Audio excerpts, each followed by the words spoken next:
বন্ধুরা কেমন আছো? আশা করি ভালো আছে, আমিও ভালো আছি। তো দেখো, ছেলে বললো যে একটু মুখরুচি কিছু করে দিতে।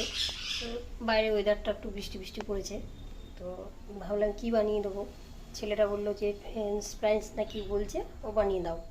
তো তার জন্য আমি দেখো বড় বড় করে আলু কেটে নিয়েছি, আলুটা বয়েল করে নিই। আলুটাকে কত মোটা মোটা করে কেটে নিয়েছি, দিয়ে কেটে তোমার গিয়ে বয়েল করে নিয়েছি একটু নুন দিয়ে। বয়েল করে কর্নফ্লাওয়ার মাখিয়ে রেখে দিয়েছি। এবার কড়াইয়ে আমি সাদা তেল দেবো। দেখতেই পাচ্ছ কত মোটা মোটা করে কেটেছি। আমি কড়াইয়ে সাদা তেল দিয়ে দিচ্ছি। এই দেখো লাল লাল হয়ে এসছে, আরেকটু লাল হবে। এরকম লাল পাড়া হয়ে গেল, লাল লাল পাড়া। ছেলে বলছিল অর্ডার করবো ব্লিঙ্কেটে, আমি বললাম না, অর্ডার করতে হবে না, আমি ঘরে করে দেবো, তাই খাবি। তো দেখো আমি করেও ফেলেছি। তো তোমরাও ঘরে করো, বাইরের না খাবার খেয়ে ঘরে তোমরা এরকম বানিয়ে খাও, খুব ভালো লাগবে।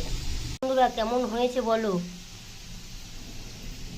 দেখো চটপট ঘরে করে ফেললাম ফ্রেঞ্চ ফ্রাইস। তো কেমন হয়েছে তোমরা দেখে কমেন্টে অবশ্যই জানিও, পারলে একটা লাইক শেয়ার করে দিও।